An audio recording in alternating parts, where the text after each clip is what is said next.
Third question simplify அப்படின்னு கொடுத்து ஒரு எக்ஸ்பிரஷன் வந்து கொடுத்துருக்காங்க. நம்ம ஃபர்ஸ்ட் என்ன பண்ணணும்னா இதோட ரேஷனலைஸ் த டினாமினேட்டர் இருக்குல்ல அதுதான் பண்ணணும். ஃபர்ஸ்ட் டினாமினேட்டரை ரேஷனலைஸ் பண்ணணும். அது எப்படி போடணும் அப்படின்னு ஞாபகம் இருக்கா? இப்போ 6√3 டிவைடட் பை √8 + √2 அப்படின்னு இருக்கு. 6 divided by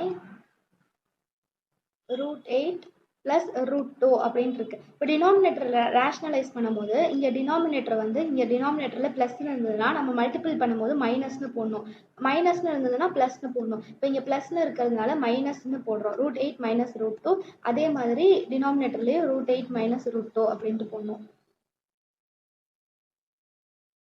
இப்போ வந்து என்ன ஆகும்னா 6 இதோட நியூமரேட்டரை மல்டிபிள் பண்ணுவோம். 6√3 அப்படின்னு போட்டு பிராக்கெட் குள்ளர √8 minus √2 அப்படின்ட்டு போடுவோம்.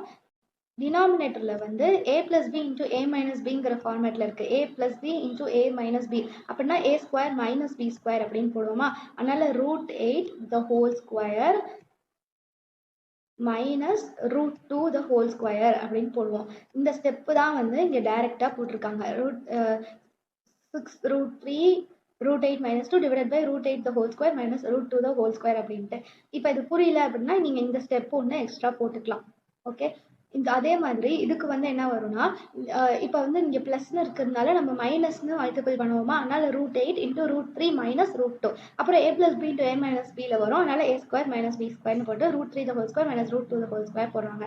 அதே மாதிரி √5 மைனஸ் இங்கே இருக்கு, அதனால மைனஸ் போட்டுட்டு 5√2ன்னு போட்டுட்டு இங்கே வந்து மைனஸ்ல இருக்கு டினாமினேட்டர்ல √8 minus √3 இருக்கு. அதனால மல்டிபிள் பண்ணும்போது √8 plus √3 அப்படின்னு போடுவோம். அப்புறம் டினாமினேட்டர்ல a square minus b squareன்னு போடுவோம். அதனால √8 the whole square minus √3 the whole square அப்படின்னு போடுறோம். இப்போ என்னன்னா இங்க வந்து √2 ஸ்கொயரும் கேன்சல் ஆயிரும், √2 ஸ்கொயரும் கேன்சல் ஆகும். அதே மாதிரி ரூட் ஸ்கொயர் கேன்சல் ஆகும், ரூட் ஸ்கொயர் கேன்சல் ஆகும். இதுக்கும் அதே மாதிரி கேன்சல் ஆகும். அதனால 8 - 2 ஆயிரும். அது 3 - 2, இது 8 - 3 அது போட்டுறோம். இப்போ வந்து என்ன பண்றோம்னா 8 - 2 வந்து 6, 3 - 2 1, 8 - 3 வந்து 5 அப்படின்ட்டு போடுறோம். இப்போ வந்து 6 கேன்சல் ஆயிடுச்சு, இதுல 5 கேன்சல் ஆயிடுச்சு. ஸோ √3 into √8 - √2 மட்டும் இருக்கு. இப்போ வந்து 8 வந்து எப்படி எழுதலாம்? 8 வந்து 2 into 4 வந்து 8, 4 வந்து 2 into 2, 2 into 2 4 into 2 into 2 அப்படின்னு போட்டு √8 வந்து எழுதலாம். இப்போ √8 வந்து இங்க எழுதிக்காங்க. 8 is equal to 2 into 4. அப்போ 4ஐயும் வந்து 2 into 2ன்னு எழுதலாமா? 2 into 2 into 2. அதுல வந்து √8 இருந்தது. √8க்கு வந்து அப்ப என்ன வரும்னா 2 ஸ்கொயர் into 2ன்னு போட்டு ரூட்குள்ளர போடுவோம். அப்போ இந்த 2 ஸ்கொயர் வந்து வெளில வந்ததுன்னா ஒரே ஒரு 2 இருக்கும், 2√2 அப்படின்னு போடலாம். அதுதான் √8 வந்து 2√2 அப்படின்ட்டு போடலாம். அதுதான் வந்து இங்க 2√2 அப்படின்னு போட்டிருக்கோம். இப்போ √3 - √2, இங்க வந்து √2 மட்டும் இருக்கு. அப்புறம் இங்க √8 plus √3 அதை வந்து இங்க போட்டுடுறோம். இப்போ வந்து இந்த √8 அதே மாதிரி 2√2ன்னு போடுறோம்.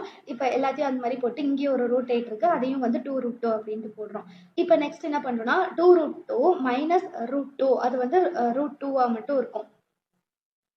இங்க வந்து 2 இருக்கு, இங்க வந்து ஒண்ணுமே இல்லைன்னா 1 இருக்குன்னு அர்த்தம். அப்போ 2 - 1 1, அதனால √2 மட்டும் மிச்சம் இருக்குன்னு போடுறோம். இதை வந்து அப்படியே போட்டுறோம். இதையும் வந்து அப்படியே போட்டுறோம். இப்போ வந்து என்னன்னா √2 வந்து இங்க காமனா வெளில எடுக்கிறோம். எல்லாத்துலயும் வந்து √2 இருக்குல்ல, இங்க ஒரு √2 இருக்கு, இங்க ஒரு √2 இருக்கு, √2 இருக்கு. அதனால √2 வந்து காமனா வெளில எடுத்தோம் அப்படின்னா இங்க வந்து √3 இருக்கு, அந்த √3 வந்து இங்க வரும். இங்க -2 இருக்கு, -2 வரும். இந்த √2 தான் காமனா வெளில வந்துருச்சு. ஸோ இங்க பிராக்கெட் குள்ள √3 - √2 மட்டும் இருக்கும். இங்க வந்து என்னன்னா மைனஸ்னு போட்டு √2 தான் வெளில எடுத்துட்டோம். இங்க வந்து 2 இருக்கு, 2√2 பிளஸ் இங்க √3 வந்து போட்டுறோம். இப்போ நெக்ஸ்ட் வந்து பிராக்கெட் குள்ளர மல்டிபிள் பண்ணோம். அப்போ 2√3 2√2 வேணும். அதே மாதிரி இங்க வந்து இந்த மைனஸை வந்து உள்ள மல்டிபிள் பண்ணோம்னா இங்கேயும் மைனஸ் இங்கேயும் மைனஸ் ஆயிரும். இப்போ √2 மட்டும் காமனா வெளியில இருக்கு. இது எல்லாத்தையும் அப்படியே சால்வ் பண்ணோம் அப்படின்னா 2√3 பிளஸ் இப்போ √3 வந்து சால்வ் பண்ணும். இங்க வந்து 1 இருக்கு, 1 - 2 வந்து -1, அந்த மாதிரி 2 - 2 0, அந்த மாதிரி நம்ம சால்வ் பண்ணோம்னா ஆன்சர் வந்து -2√6 அப்படின்ட்டு கிடைக்கும். அவ்வளவுதான்.